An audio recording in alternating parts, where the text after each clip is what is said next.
What is up, my fellow Chibits? Today, I'm here to bring all of you the weekly review of RWBY Volume 4 on Episode 4. So we got a Yang episode this week, I guess with a slash of Qrow and Raven, but majority of the episode was focused on Yang, and that's what the entirety of it was about. It was trying to focus on her moving forward and not just being stuck in the past. It's kind of just taking those first few steps. And so, if you are a Yang fan, such as myself, then you are definitely going to enjoy this episode, because this is something I've been waiting for. It's something I've wanted to see dived into. I mean, as I've stated many times already, this season should be just for character development for all of our cast characters, like our main cast, our side supporting characters. All of our characters this season should be focused on just for development. We shouldn't have, just getting straight into the main plot. Mainly, this should just be the setup season for whatever's to come next season. And I'm so glad, once again, I really, really am so glad and thankful Rooster Teeth continues to dish out some really good character development for our characters, and this time on Yang. So what is going on in this episode, and what is really developing? For one, as we know, Yang is in a very complicated spot. She is someone that has lost a part of herself, and personally, I don't know truly how she completely feels, because, to be honest, I've never lost an arm. But I know for a fact it has to be something that is very miserable, something that will take a lot of time to mend. Your heart will take time to mend, just to know that you've lost a piece of yourself and it'll never come back. Even if you could get a prosthetic, like an arm, like a robotic arm, it doesn't change the fact that you did lose something that you can never replace. And Yang is going through a lot of difficulty in this time, because she realizes she won't ever be able to use both her arms ever again, both her hands, because one is gone. Even if she puts on the robotic hand, it doesn't change anything. But on top of that, she has stress and PTSD from what happened to her. And we see that at the beginning of this episode, towards the mid, to when she has, a dream, and she just has this dream about how she lost her arm, and she possibly could have lost her other arm.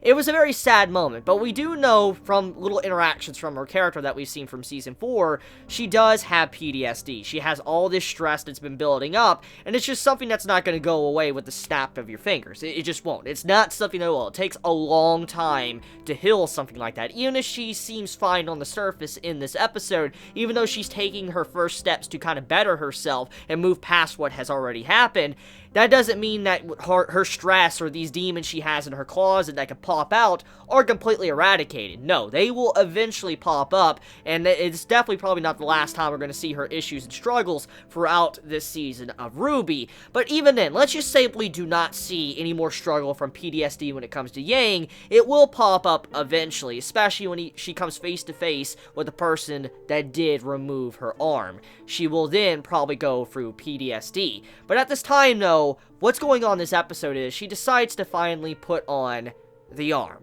And this symbolizes that she is trying to finally stand up, start walking, and stop moping and being depressed. I mean, she has all rights to be depressed. She has all rights to kind of mope. I mean, it's just something that you're not going to get over with in a night. It just won't happen. And her being able to kind of take the first step, it's progress. And you see this throughout her struggles with her mind, the way she moves around in the house. And I mean, the way she was able to accept and kind of joke around her own loss of a limb showed that she is slowly starting to come to terms with a loss of a limb. Her father, Yang's father, saying, "Oh, yeah, it looks like you didn't just lose your arm, but you also lost some brain cells."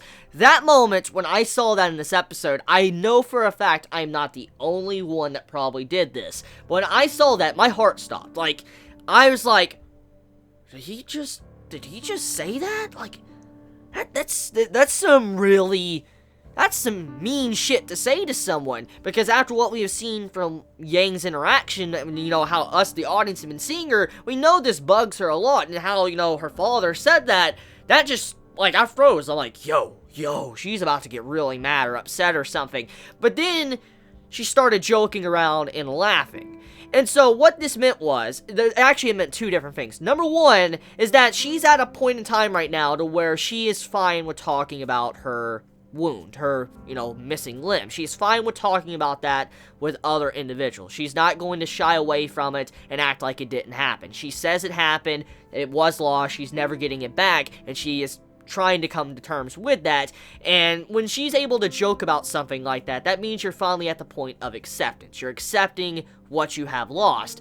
And also, another meaning to this scene was to show how Yang's family shows love with each other, because there's different ways to show love. You have love to where someone can be very compassionate, someone that says, I love you, and, wants to hug you, just, do all sorts of nice things for you. And then you have another family that decides to just be a straight up ass to you, like, like saying fuck you or something. And it would seem like on the surface, if you were to look at it as an outsider, it looked like the family members probably hate each other. But in reality, some family actually show their love by aggression. That does actually happen. I mean, it might not be with all of your family, but maybe with a certain individual, maybe with a friend, maybe, with your girlfriend, boyfriend, or, maybe with a father, sister or brother. Maybe one person you have a relationship with to where you'll be very aggressive towards them and they'll be aggressive towards you, but that's just how you show that you care about each other, and that's kind of how it is. So when Yang and also her father are having this exchange and they're kind of making fun of each other,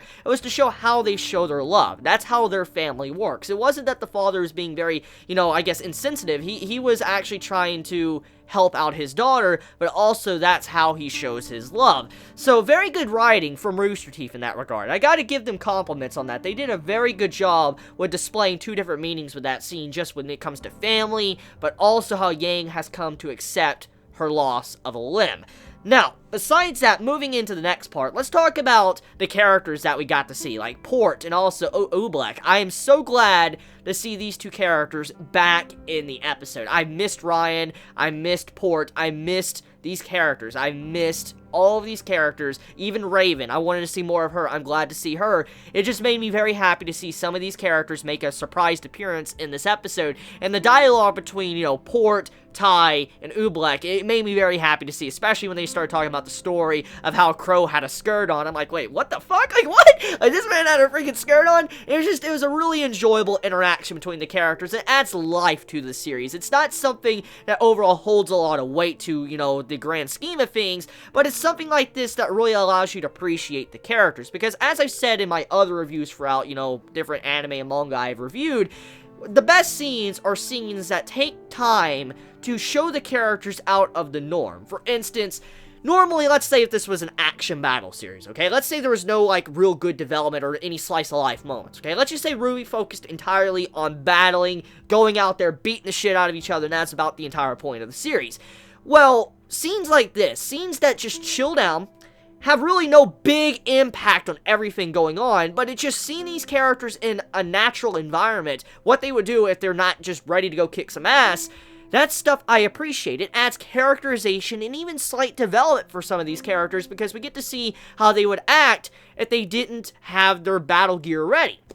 So stuff like this is stuff I appreciate too, and so Rooster Teeth did not waste any moment throughout this episode to really allow us to appreciate some of our supporting characters, for instance Oobleck and Port. It makes me appreciate what Rooster Teeth has done so far with Season 4.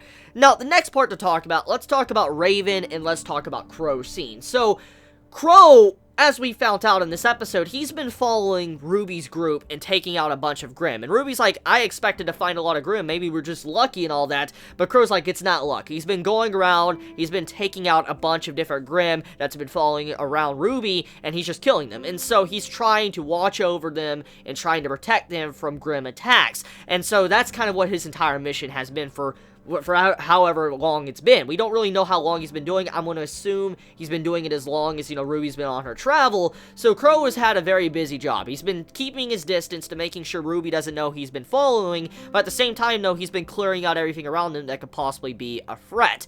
And so this explains quite a bit why they've kind of had mostly a safe journey. I mean, they've had some struggles here and there, they probably had to get into some fights, but overall, it's been mostly safe thanks to Qrow being able to kind of protect them from the sidelines. And eventually, this leads into Raven and Qrow's convo.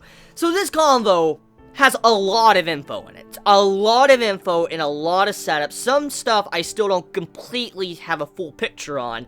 But overall, though, this conversation between Qrow and Raven has a lot of weight to it. And a lot of build-up possibly for the ending conclusion of Volume 4 of RWBY. And possibly even the next season. One of the big topics is a relic, the Spring Maiden, and also family matters, and the origins of where Qrow and Raven kind of came from, where their family, or their original family, was from.